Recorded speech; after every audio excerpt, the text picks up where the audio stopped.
자, W 블록입니다. W 블록이라고 하는 것은 이런 거죠. 예를 들어서 이렇게 소스가 이렇게 있습니다. 혹은 도면이 있어요. 도면으로 해도 좋고 뭐 파일 소스로 해도 좋습니다. 이렇게 파일 소스가 있어요. 혹은 이렇게 도면이 있습니다.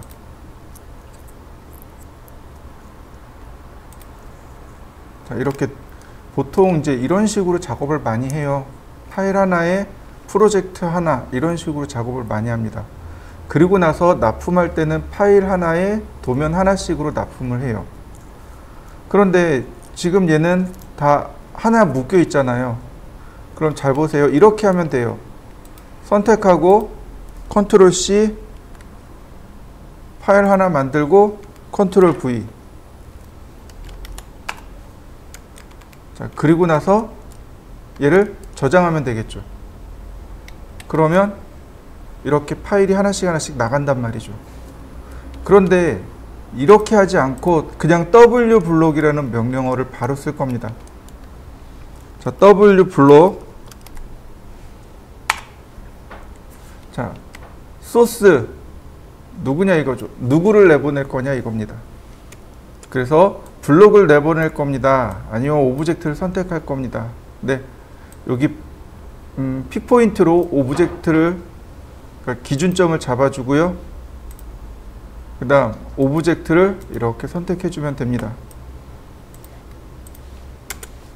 그러면 이제 끝난 거죠. 오브젝트를 선택하고 기준점 지정하고, 다만 이때는 원본은 그대로 냅둬야 되겠죠. 얘를 원본 지워버리면 복원이 안 되겠죠. 자, 그 다음에 여기 데스티네이션, 목적지, 얘의 위치입니다.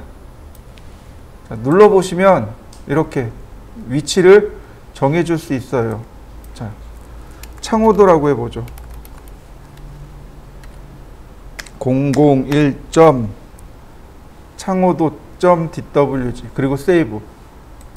자, 제가 OK 버튼 누르면 요쯤에 뭔가 이렇게 한번 나왔다 사라질 겁니다. 자, 잘 보세요. 사라진 거 맞습니까? 이렇게 뭔가 나왔다 사라지죠? 네. D 드라이브에 이렇게 파일이 하나 생성됐네요.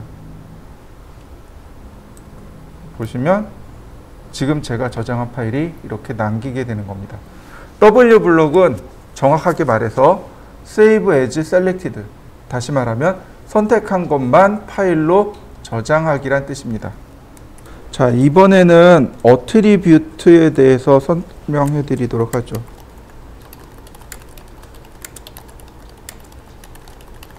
얘는 블록 속성 정의입니다. 블록의 속성을 정의하는 명령어가 attribute define이라고 합니다. 그리고 정의된 속성을 수정할 때 쓰는 게 attribute edit입니다. 이건 잘 보셔야 돼요. 자, 제가 표를 하나 만들 겁니다. 라인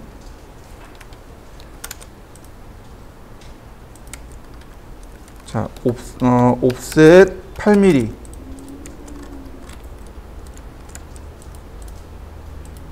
네, 한 요만큼만. 자, 라인 20mm, 30mm.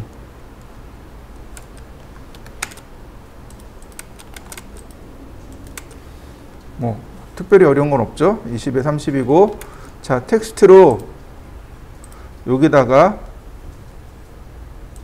제가 도명이라고 했습니다. 그리고 여기다가는 날짜라고 했고요. 그리고 여기다가는 설계라고 했습니다.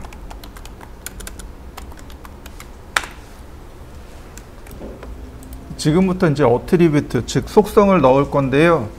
이 속성에 있는 글씨는 싱글 라인 텍스트입니다. 위치를 맞춰줘야 돼요. 옵셋 2mm, 옵셋 4mm. 자, 이렇게요. 다시 말하면 바로 이 지점에 글씨가 들어간다는 뜻이 되는 거죠. 헷갈리니까 조금만 지워볼까요? 그러면 조금 더 보기 편할 겁니다. 자, 어트리뷰트 그러면 태그와 프롬프트가 나옵니다. 태그는 이렇게 도면에 쓰여지는 거고 프롬프트는 명령창에 이렇게 나타나게 됩니다. 그러니까 제일 아래부터 이렇게 위로 올라갈 거예요. 자, 설계자니까 여기에 DWG라고 했습니다. DWG. 그 다음 여기 설계자라고 했어요. 여기 보시면 텍스트 세팅 보이시죠? 싱글라인 텍스트입니다. 미들, 레프트. 자, 오케이. 그러면 여기 DWG로 보이죠? 자, 다시 어트리뷰트. 자, 이번에는 날짜, 데이트.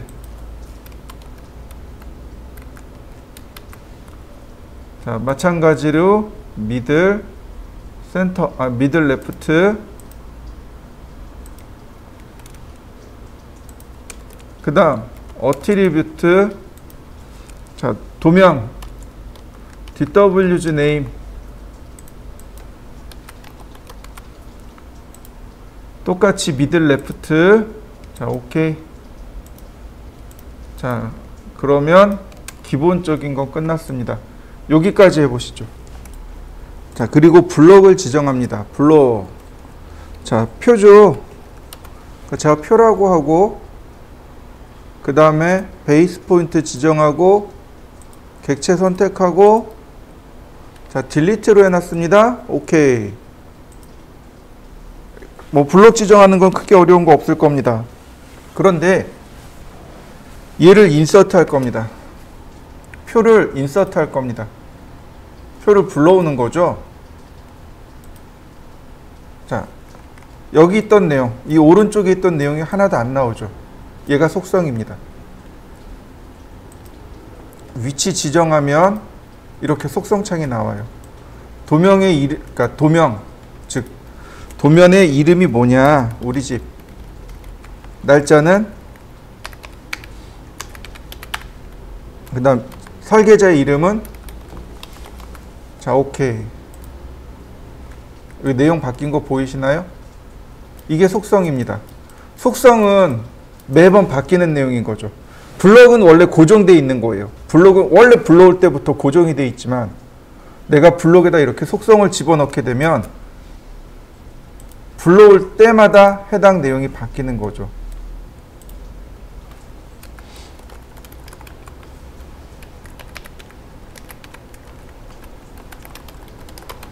이렇게요. 그러면 여기 내용이 바뀌었죠. 이해되셨나요? 자, 한번 해보시죠. 이렇게 만들어진 내용을 수정하고자 할 때 쓰는 방법이 어트리뷰트 에디트입니다. 그리고 선택을 하면 이렇게 내용 수정할 수 있어요. 근데 더블 클릭해도 돼요. 더블 클릭하게 되면 이렇게 내용이 나와요. 선택하면 여기 내용을 수정할 수 있습니다. 값 자체를 수정할 수 있는데 심지어 뭐까지 할 수 있냐면 텍스트 옵션을 바꿀 수 있어요. 글자의 크기를 내가 마음대로 바꿀 수 있습니다. 여기만 글자 커진 거 보이시나요? 네. 그래서 다들 더블 클릭해서 써요.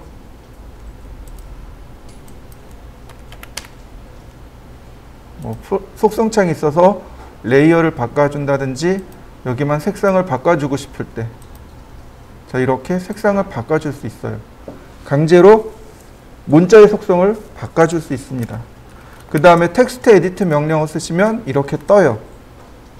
이게 텍스트 에디트를 하면 이렇게 뜹니다. 자, 한번 내용 바꿔보시죠. 어트리뷰트는 주로 표제란에 많이 들어가요.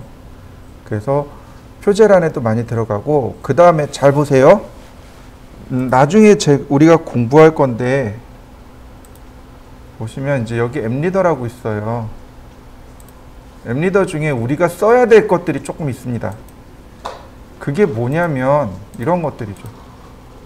여기 서클 같은 경우 기계 쪽에선 부품 번호로 쓰입니다. 자, 보세요.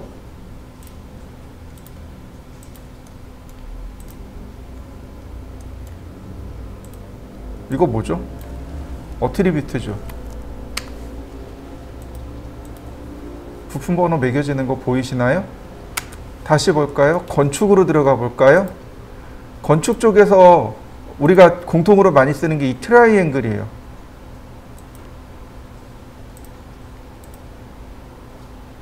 이 트라이앵글이 리비전입니다. 선택하고 얘는 화살표 지워야 돼요. 자, 우리 리비전 클라우드 기억나시나요? 리비전 클라우드. 캘리그라피.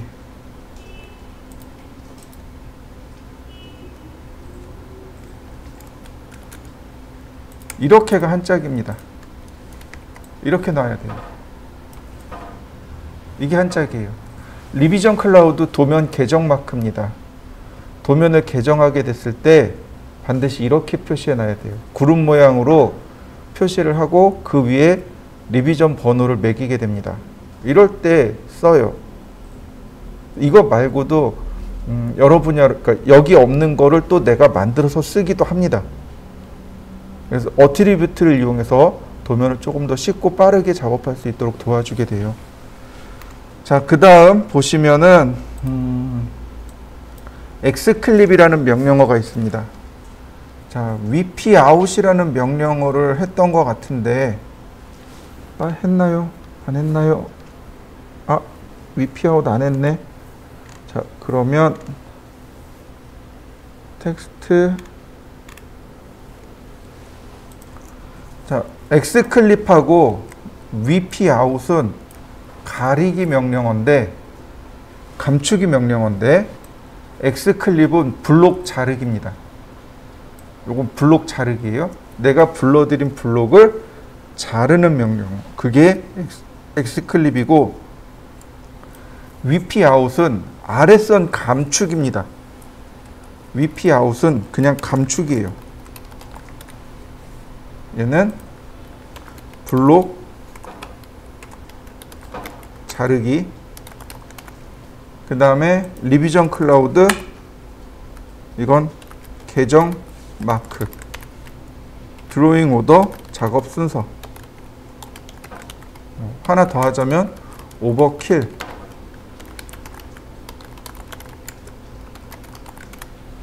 오버킬 같은 경우는 겹치는 선 지우기. 이런 정도 우리가 조금 체크를 해야 될 명령어들이 있습니다. 자, 먼저 wpout부터 보도록 하죠. 자, wpout. 자, 그 다음에 내가 포인트를 찍으면 됩니다. 이런 식으로.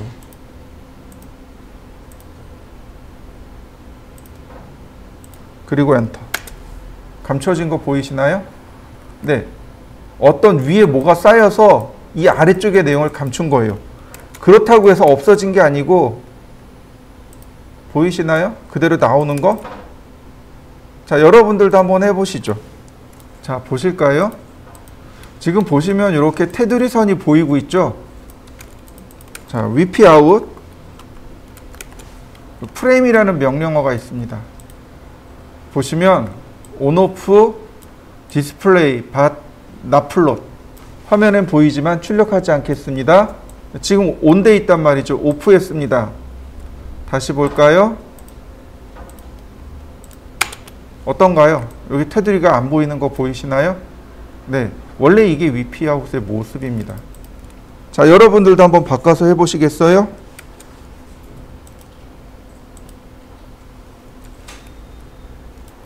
제가 렉탱글을 이렇게 그렸습니다. wpout, 그리고 그 다음에 폴리라인, 그리고 그냥 클릭해주면 돼요. 그러면 폴리선을 지우겠습니까? yes. 그러면 기존에 있던 폴리선이 사라지는 거죠. 자, 어떤가요? 여러분들도 한번 해보시겠어요?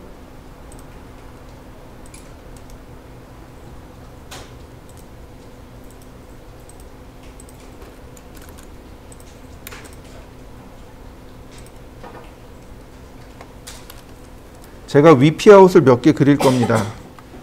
자, 위피아웃. 자, 제가 이렇게 클릭해서 몇 개를 만들었습니다. 보시면 위피아웃도 어떻게 되나요? 제일 마지막에 만든 게 제일 위로 가 있죠. 얘가 두 번째로 만든 거, 얘가 첫 번째로 만든 거죠. 그죠? 그 다음에 기존에 얘가 있었고. 자, 중요한 건 뭐냐면 드로우 오더입니다.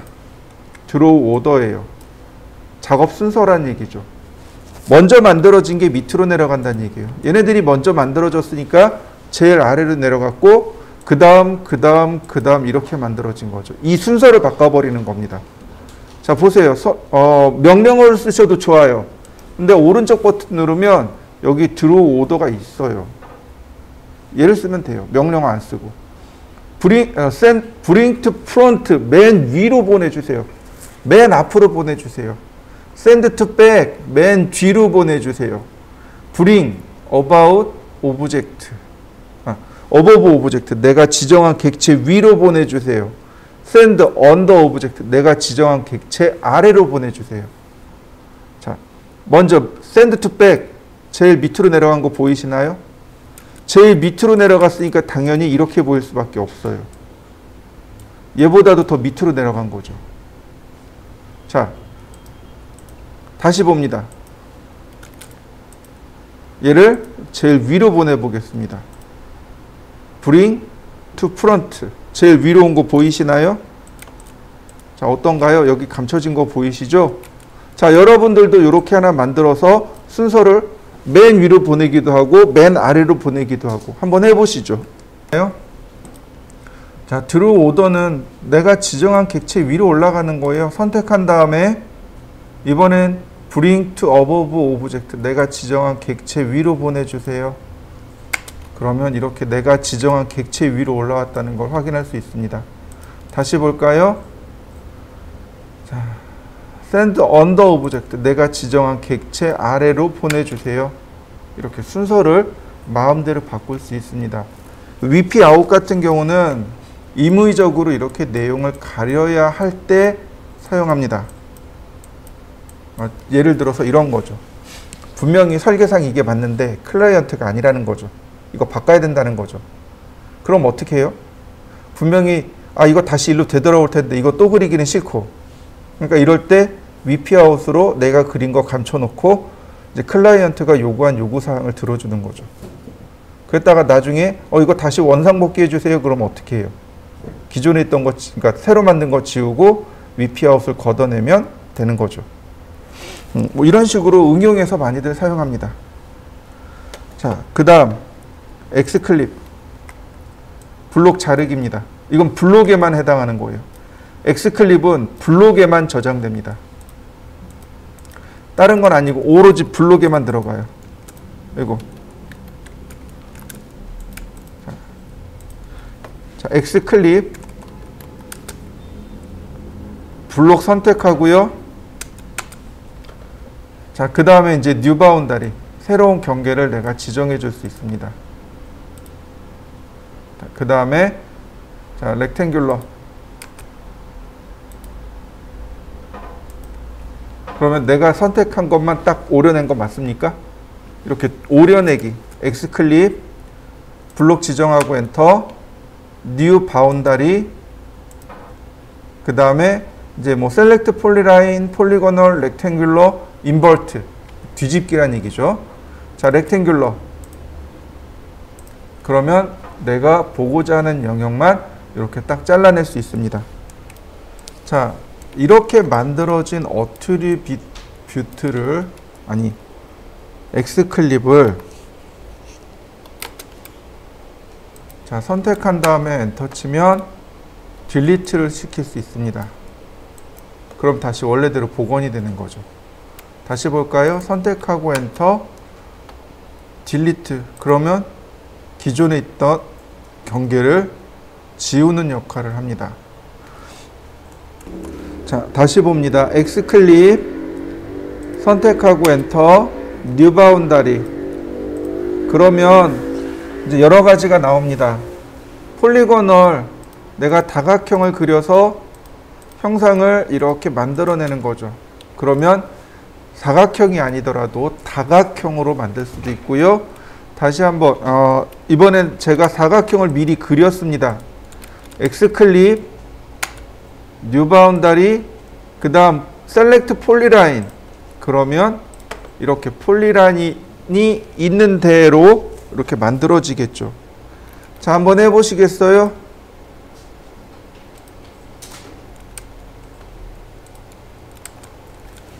자, 다시 봅니다. X클립 선택하고 엔터, 뉴 바운다리, 그 다음 인버트 클립. 인버트가 반전이란 뜻입니다. 그러니까 클립이 반대로 일어나는 거죠. 인버트 클립, 렉탱글러. 자, 다시요. 너무 많이 눌렀나 보다. X클립, 뉴 바운다리, 인버트 클립, 다시 렉탱글러. 그럼 어떻게 되나요? 내가 선택한 거 바깥쪽으로 이와 같이 일어나게 되겠죠. 자, 이번엔 리비전 클라우드에 대해서 알려드리도록 할게요. 이건 계정 마크라고 합니다. 도면을 계정할 때 사용하는 마크입니다. 도면이 일반적인 도면이 있고요. 그 다음에 실시 도면이라는 것이 있습니다. 그러니까 실시 도면은 말 그대로 실제로 작업을 하기 위한 혹은 시공을 하기 위한 도면이 실시 도면이 됩니다. 근데 문제는 뭐냐면 이렇게 실시 도면은 수정하면 안 돼요. 왜냐하면 이미 막 공사 중인데 실시 도면 이거 수정해 주세요. 그럼 어떻게 되죠? 현장을 바꿔버려야 되거든요. 그죠? 그래서 실시 도면은 수정을 하면 안 됩니다. 근데 이건 이론이고요. 실제로 현장에 가면 자주 수정을 해요. 예전에 그 아파트 공사 들어갔을 때 그런 일이 있었어요. 자주 있었어요. 와가지고 기껏 여기 벽체 다 쌓아놓고 도면 다 그려놨는데 와가지고 이렇게 보던 여기 좀 좁은데요? 여기 한 1m만 저쪽으로 밀어주세요. 그러고 가는 거예요. 답이 있나요? 수정해야죠. 뭐 그때는 이제 과장이었으니까 전 힘이 없죠. 이제 실장님한테 얘기했어요. 실장님 이거 도면 1m 밀으라는데요. 어떻게 해요? 그랬더니 알았어, 내가 얘기해 볼게. 쫓아가요. 가서 이제 얘기를 하는데 중요한 건 그거예요. 미는 건 문제가 안 돼요. 근데 뭐냐면 중요한 건 비용 발생이에요. 벽을 세웠잖아요. 그럼 벽을 세우는데 자재비가 들어가죠. 인건비 들어가죠. 근데 벽을 허무니까 거기에 대한 인건비가 들어가고 폐기물 비용이 들어가요. 다시 세워야죠. 그러니까 거기에 대한 자재비에 인건비가 또 들어가요. 근데 거기서 끝나는 게 아니죠. 일정이 딜레이가 되잖아요. 근데 우리나라 사람들 일정 딜레이 되는 건 못 참아요. 일정은 그대로 가야 돼요. 반드시 저 날짜에 끝나야 돼요. 그러니까 이제 그걸 가서 이제 이야기를 하는 거죠. 이거 수정하면, 이걸 이렇게 밀면 이러이러한 리스크가 발생할 건데 정말 할까요? 그거에 대한 리스크 비용은 누가 물을 건가요? 이건 누가 될 건가요? 라고 물어봐야 되는 거죠. 우리 보고 대라 그럴 순 없잖아요. 그죠? 내가 받는 이유는 딱 정해져 있는데, 그러니까 이제 그걸 가지고 이야기하러 가는 거예요. 이걸 옮겨 쓰면 이만큼의 비용이 발생하고 시간이 이만큼 딜레이가 될 건데 어떻게 할까요? 이 비용 주실 건가요? 그 다음에 딜레이 되는 건 이해해 주실 건가요? 당연히 딜레이 되는 건 이해 못 하죠. 대신에 비용은 준다고 해요. 이제 그러면 이제 그때 가서 야, 이거 허물고 다시 해. 다시 하는 거죠. 도면 수정하고. 그때 도면을 수정할 때 거기 도면에다가 체크해 놓는 겁니다. 리비전 클라우드 아까 보셨을 거예요. 이렇게 체크해 놓는 겁니다. 도면 수정한 데다가 이렇게 체크해 놓고 리비전 번호를 매겨 놓는 거죠. 바로 여기 수정했습니다. 이럴 땐 수정이라는 말을 쓰는 게 아니고 개정했습니다 라고 이야기합니다. 도면을 개정했습니다. 그래서 나중에 이제 근거 자료가 되는 거예요. 이때 이 부분을 이렇게 수정했어요. 그래서 비용이 이만큼 더 추가 발생했으니 돈 주세요. 공사 비용 더 주셔야 됩니다. 라고 하는 근거 비용이 바로 리비전 클라우드입니다. 자, 리비전 클라우드를 보시면은요. 맨 끝에 스타일이라는 것이 있습니다. 스타일 먼저 보시죠. 보시면 노멀과 캘리그라피 타입 두 가지가 있습니다. 지금 여러분들이 보시는 얘가 캘리그라피 타입, 즉 펜글씨 타입입니다. 노멀로 놓게 되면 자 이렇게 아이고 안으로 뒤집어졌네.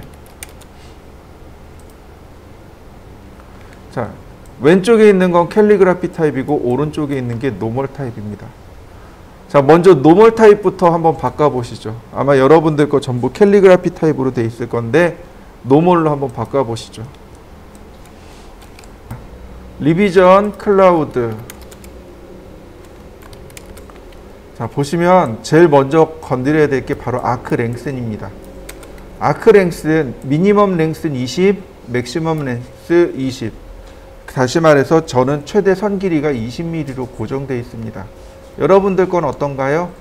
네, 여기서 아크랭스를 쓰시면 돼요. 미니멈 아크랭스 20, 맥시멈 아크랭스 20. 상황에 따라서 달라지겠죠. 건축도면 그리면 얘가 최소 500에서 2000까지는 올라갈 수 있어요. 그죠? 500mm짜리 나와야 되겠죠. 근데 기계도면이라면, 기계도면은 작은 것들이 훨씬 더 많죠. 그럴 때는 뭐 10mm, 15mm 이렇게도 많이 해요. 상황에 따라서 여러분들 도면 현재 상태에 따라서 아크랭스의 크기를 바꿔주시면 됩니다. 그리고 나서 자, 맨 뒤쪽부터 프리핸드 손으로 자유롭게 이동합니다. 폴리고널 다각형을 그립니다. 렉탱귤러 사각형을 그려서 합니다. 오브젝트를 지정해서 씁니다. 이렇게 돼요. 네 가지 방식으로 그릴 수 있습니다. 먼저 프리핸드입니다. 첫 번째 클릭이고 그 다음에 마우스를 움직여 보세요. 그러면 마우스 움직이는 거에 따라서 이렇게 구름 모양이 만들어집니다. 자, 리비전 클라우드 그 다음에 폴리고널 클릭하시면 돼요. 클릭하시면 형상이 이렇게 만들어집니다. 자, 계속 봅니다. 렉탱귤러 사각형을 이렇게 그릴 수 있습니다. 서클이나 내가 사각형을 미리 그려놓고 리비전 클라우드 오브젝트로 지정만 하면 돼요. 자, 여기까지 쭉 한번 해보시죠. 프리핸드, 폴리고널, 렉탱귤러, 오브젝트 한번 해보시죠. 이번에 다시 갑니다. 리비전 클라우드 그 다음에 스타일을 바꿔보죠. 캘리그라피로. 뭐 프리핸드 하나만 해도 좋아요. 프리핸드로 자, 클릭하고 이렇게 펜글씨 타입으로 동그랗게 그려봤습니다. 자, 한번 해보시죠. 자, 그 다음 또 보실까요? 이번엔 오버킬입니다. 겹치는 선 지우개요. 예를 들어서 선이 이렇게 겹쳐져 있습니다.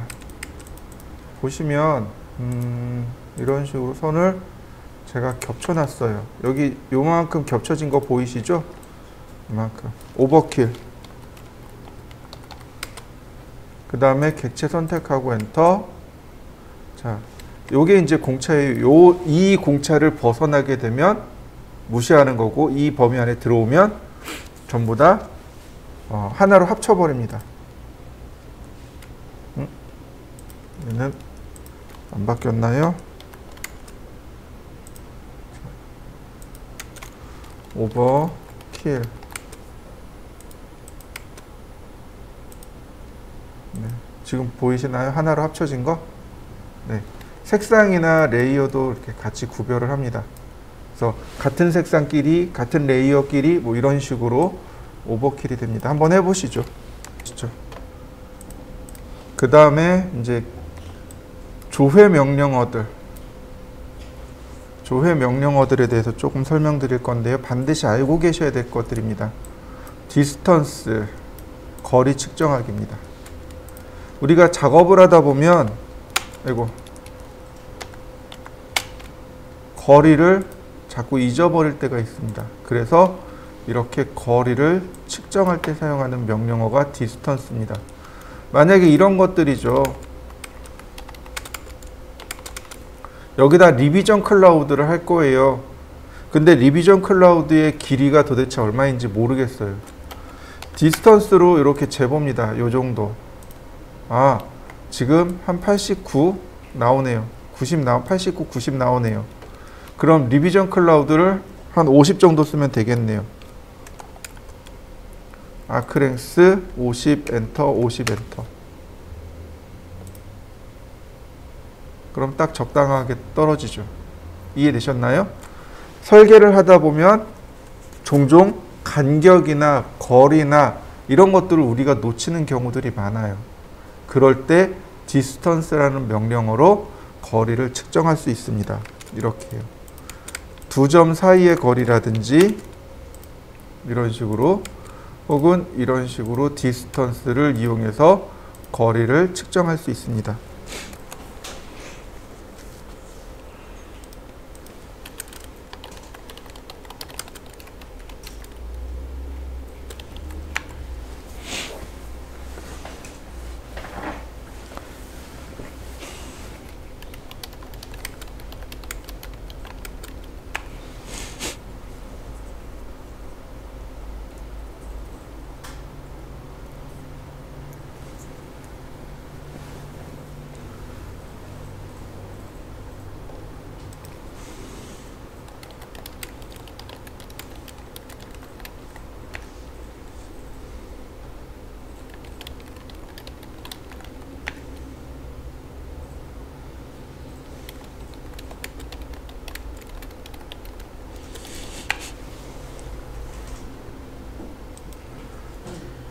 자, 다시 한번 볼까요?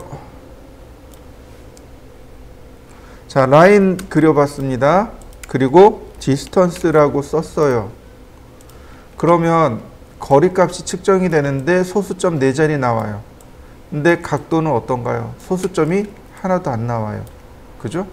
이건 유니트 명령어로 해결할 수 있습니다. 유니트요. UNITS, 유니트. 단위란 뜻이죠. 네, 십진법이고 소수점 4자리고 10진법이면 소수점 쓰지 않겠습니다 라고 나와 있고 여기 기본 단위는 밀리미터입니다. 이렇게 되어 있습니다.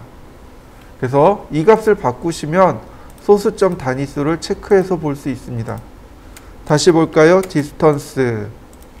그러면 이와 같이 소수점 2자리에 한 자리까지 체크해서 볼 수 있습니다. 에어리아는 면적 계산입니다.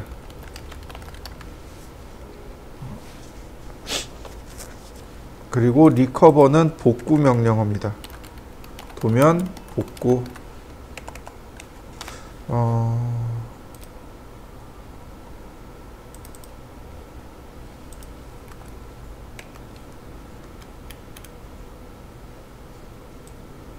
자, 리커버 말고도 하나 더 있어요. 도면 복구 명령어가 드로잉 리커버리라는 명령어가 하나 더 있습니다. 종종 우리가 작업하다 보면 메모리 오류로 CAD가 확 다운되는 경우가 있어요. 갑자기 CAD가 확 다운될 때 내가 작업한 결과물을 저장해 놓지 않으면 결과물 저장 안 하면 그냥 날아가는 거죠. 이때 드로잉 리커버리를 이용하면 최대 10분 전까지는 복구할 수 있습니다. 자, 보시죠. 드로잉 리커버리. 아이고. 그러면 이렇게 대화 상자가 떠요. 최근에 비정상적으로 파일이 나간 경우. 그래서 이렇게 떠요. 이 파일이 있고 이런 파일도 있고 자, 이런 파일이 있습니다. 근데 잘 보시죠. 여기 BAK 파일 보이시나요? 혹시? 이 BAK 파일이 백업 파일입니다. 간단히 그냥 리네임 하시면 돼요. DWG가 일반 CAD 파일이죠. 그렇다면 BAK는 백업 파일입니다.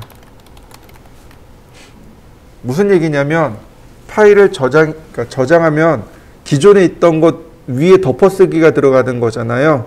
그럼 기존에 있던 거는 어디로 갈까요? 그냥 없어질까요? 아니요. 여기 BAK라는 이름으로 저장하게 됩니다.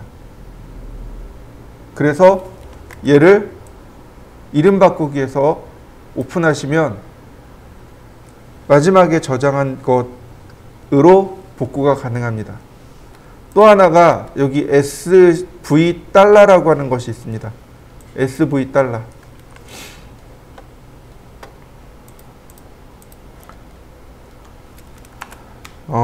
별표점 SV 달러 스트링. 이거 자동 저장입니다. 이거 오토 세이브라고 해요.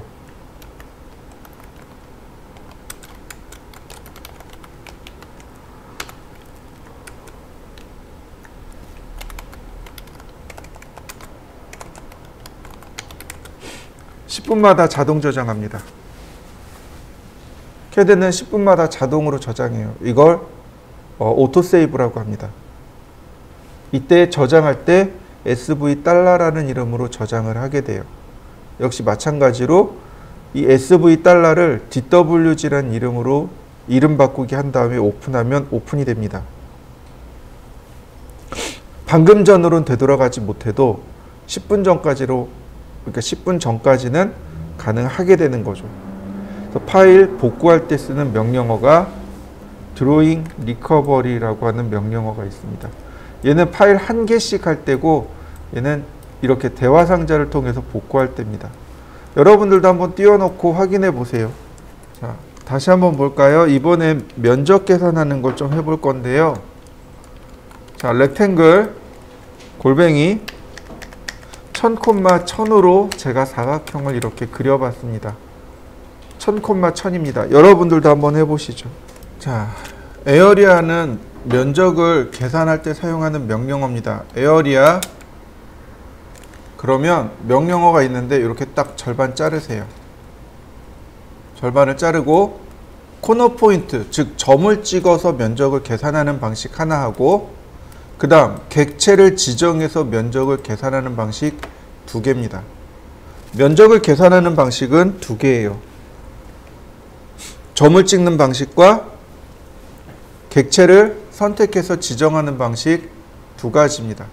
자, 먼저 코너를 찍어 보겠습니다. 이렇게요. 자, 파란색 폴리건이 나타나는 거 보이시죠? 자, 이렇게요. 이 상태에서 엔터. 그러면 여기 면적과 둘레 나오는 거 보이시나요? 네.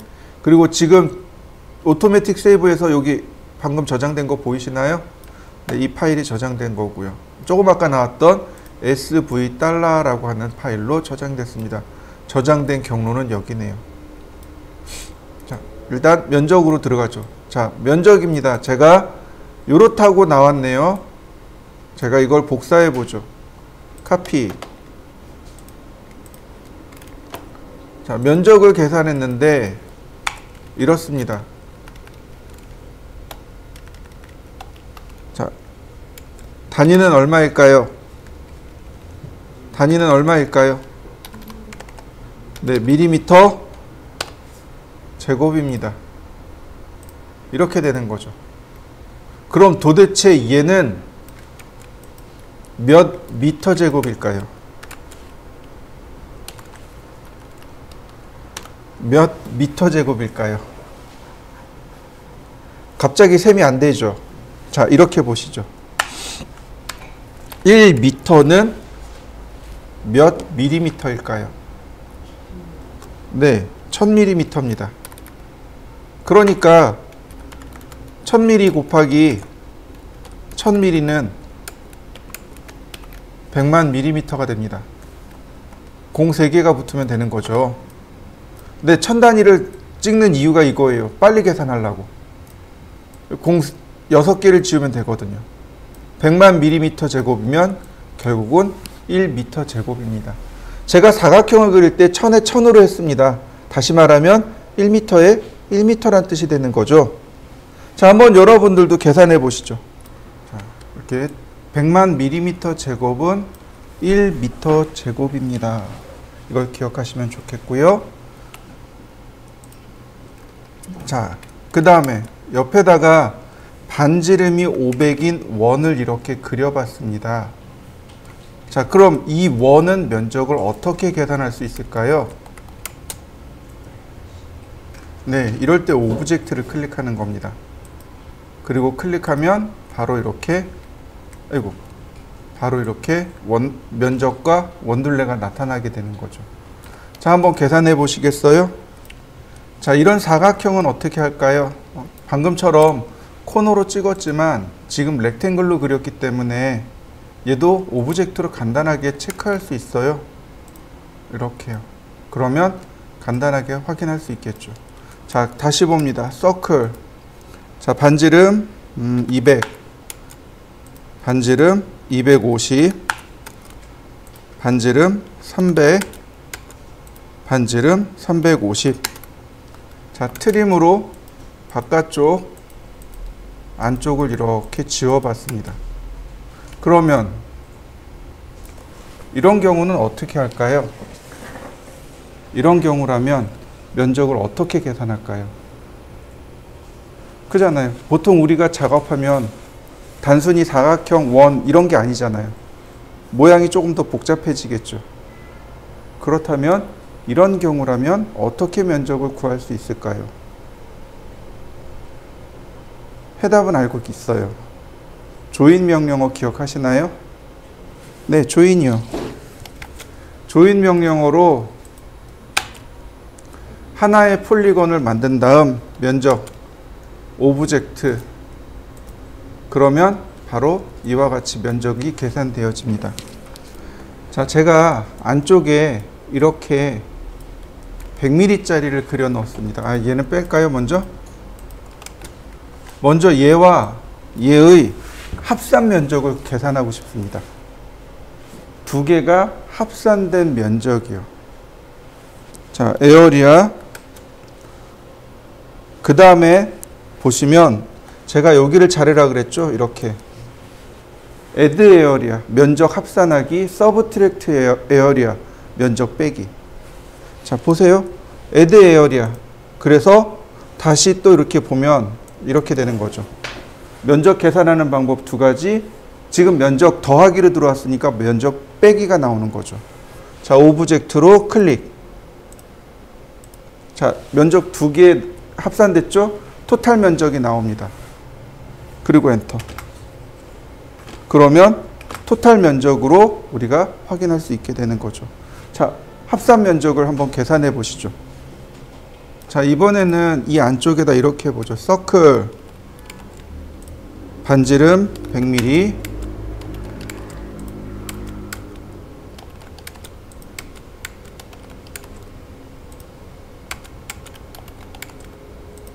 제가 전부 다 100mm짜리를 넣었습니다. 다시 말하면 지금 동그라미 친 데는 면적을 합산해야 되고 X 친 데는 면적을 빼야 합니다. 이런 게 이제 보통 우리가 계산해야 되는 게 보통 이렇게 나오는 거죠. 도형도 구불구불하고 그 다음에 면적 더하는 부분과 빼는 부분이 막 별개로 있어서 조금 더 복잡하게 나오는 게 일반적입니다. 그럼 왜 이렇게 나오느냐면, 그리고 우리가 왜 면적을 계산해야 하냐면, 예를 들어서 이런 거죠. 여기 벽이 있어요. 그죠? 여기 지금 현재 여기 벽이 있습니다. 근데 한 6시쯤에 팀장님이 와요. 그리고 야, 여기 벽 세울 거니까 벽돌 주문하고 시멘트 주문하고 모래 주문해. 그리고 가요. 그러면 여기 벽돌이 몇 장 들어갈까요? 몇 장 들어갈까요? 예를 들어서 이거 지금 여기 천정에 보면 여기 덕트가 있잖아요. 몇 장 들어갔을 것 같아요? 바닥에 타일이 있잖아요. 몇 장 들어갔을 것 같아요? 이거 굉장히 단순해요. 이걸 적산이라고 해요. 이걸 적산이라고 합니다. 간단해요. 굉장히 간단해요. 이 전체 면적 나누기 벽돌 한 장의 면적. 그러면 벽돌의 개수가 나와요. 천정이잖아요. 천정이랑 바닥은 똑같잖아요. 바닥 면적 나누기 이 덕트 한 장의 면적. 그러면 덕트의 수량이 나온다는 거죠. 면적이, 그래서 이렇게 면적이 다양한 거예요. 여기, 그러니까 왼쪽 것과 오른쪽 것에 똑같은 타일을 깐다라고 생각을 해보시죠. 타일을 똑같이 깔 거예요. 두 군데니까 두 군데 합산을 해야 돼요. 그런데 뭐 동그라미 표시가 있어서 저기는 또 빼야 돼요. 이렇게 되는 거죠. 그러니까 면적이 잘 나와야 되는 거죠. 그래서 여기다가 플러스 알파로 조금 더 주문하게 되는 겁니다. 무식하게 많이 주문하진 않고 보통 한 5% 정도 내외로, 2%에서 5% 내외로 해서 더 주문합니다. 왜냐하면 짜투리가 남거든요. 이 둘레로는 짜투리를 넣게 돼요. 그래서 한 2%에서 5% 사이로 조금 더 주문하면 돼요. 자, 보세요. 에어리아, 아이고. 그 다음에 제일 첫 번째 할 건 뭐냐면 애드입니다.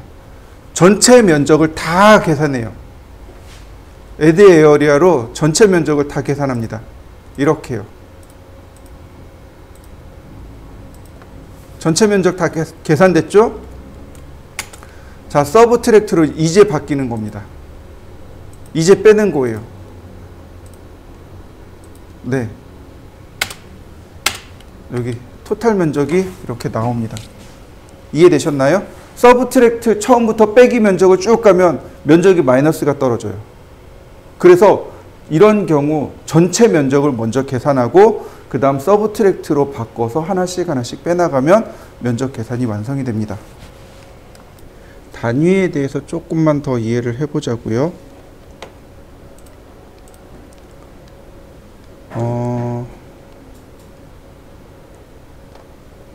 자, 중량이라는 단위가 나오죠. 그죠? 얘는 미터 세제곱이죠. 이렇게 중량의 단위는 미터 세제곱이죠. 그죠? 네. 기계 쪽에서는 이 중량 단위, 이 부피 단위를 많이 사용해요. 부피를 많이 사용합니다. 왜냐하면 철의 경우 1kg당 단가가 나와요. 내가 철을 끊어올 때 뭐 봉 하나를 샀어요. 이만한 봉 하나를 샀어요. 그럼 그 봉의 무게에 따라서 금액이 결정이 됩니다. 내가 설계를 했는데 그 설계에 따라서 철의 중량이 나오겠죠. 그거에 따라서 견적이 발생한다는 이야기인 거죠. 자, 보세요. 예를 들어서 철 1kg에 10,000원이라고 가정을 해보죠. 1kg에 10,000원이에요. 근데 계산했더니 2kg가 나왔어요. 그럼 자재값이 20,000원인 거죠. 운송비가 필요합니다. 그거 운반하고 나르고. 근데 철은 가공을 해야 돼요. 그럼 가공비가 들어가요. 용접을 한다든지 뭐 그라인더로 갉아낸다든지 가공비가 들어가요. 거기에다가 부식이 일어나죠. 그러니까 녹이 일어나요. 그러니까 페인트 칠을 해야 돼요. 그러니까 페인트 비용 들어가야죠. 페인트 인부 들어가죠. 그리고 이제 회사 마진이 들어가요. 그럼 뭐가 나오는 거예요? 견적서가 만들어지는 거죠. 네. 이 중량을 우리가 면적을 계산하거나 혹은 이 최적을 계산해서, 그러니까 중량을 계산해서 할 수 있는 것들, 그러니까 즉 자재의 수량 파악한다든지 혹은 견적을 파악하는 이런 적산 관계가 가장 기본이 면적부터 시작한다는 거죠. 물론 이제 나중에 가면 더 복잡해요. 그 시멘트의 뭐 킬로그램 수 계산하기, 모래 킬로그램 수 계산하기 그러면 이제 그땐 더 복잡해지는 거죠. 근데 일반적으로 가장 단순한 건 이거예요. 그러니까 면적과 최적을 통해서 우리가 계산한다는 거죠. 자, 보통 중량은 여기에 비중을 곱하면 됩니다. 비중이요. 그러면 중량 계산이 들어가요. 가로, 세로, 높이 곱하기 비중. 비중 들어보셨죠? 네. 이 비중이라고 하는 것은 1cm 세제곱, 가로, 세로, 높이 각각 1세제곱 센티미터를 비중 1이라고 합니다. 비중 1이에요. 얘가 비중 1이 됩니다.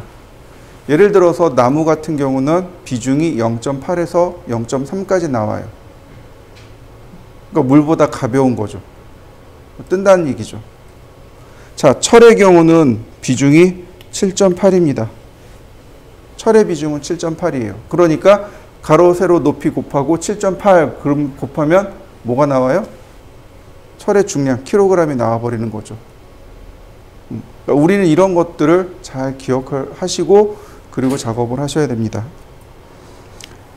자, 그 다음에 우리가 또 알아야 되는 단위 한자 1피트 1인치 1평 해배 루베. 현장에 가면 정말 이상한 단위들이 많아요. 그 중에 많이 쓰는 단위가 한자, 두자 이렇게 자단위가 있습니다. 혹시 들어보셨나요?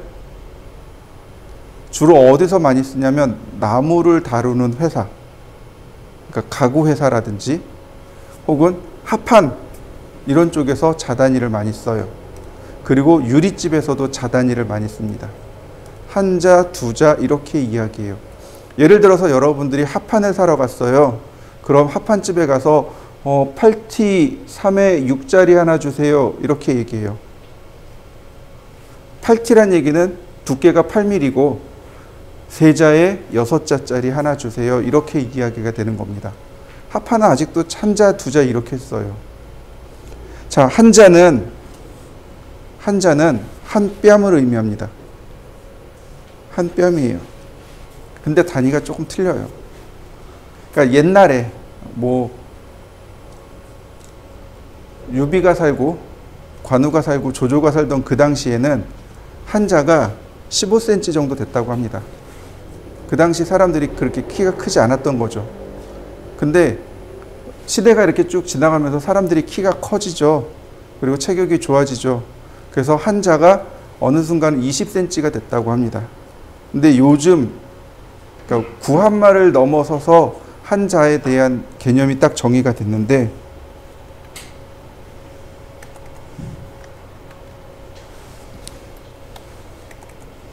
이렇게 됩니다. 한자는 30.3cm가 됩니다.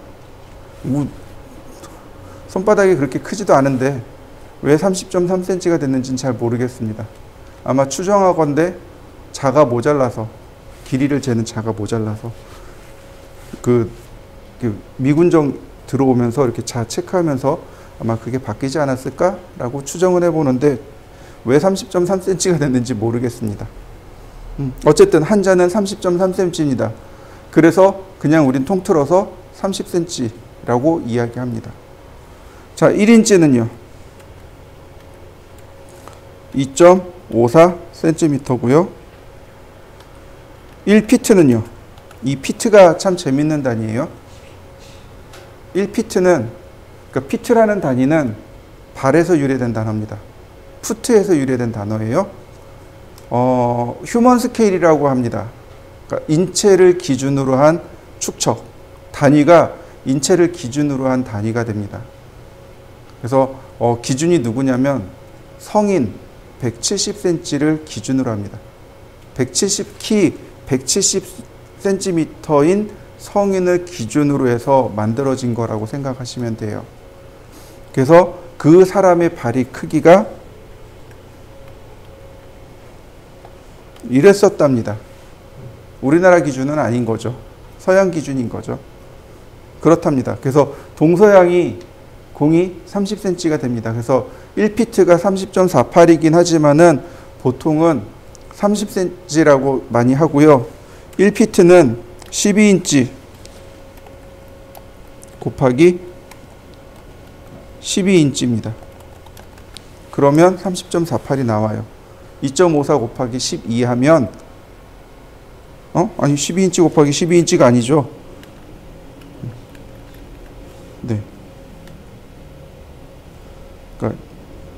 뭐가 좀 이상하다. 그러니까 1인치 곱하기 12가 되는 거죠. 12인치가 곧 1피트가 됩니다.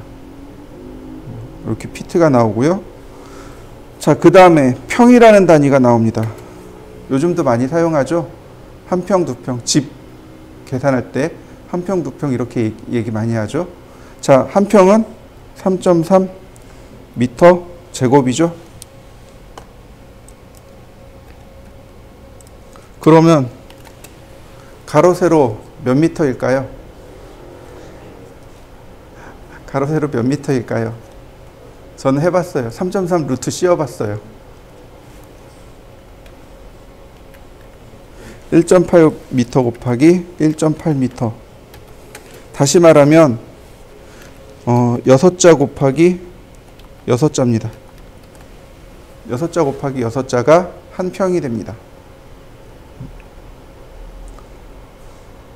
어렵진 않죠? 네. 그 다음에 헤베 루베라는 단어가 나와요.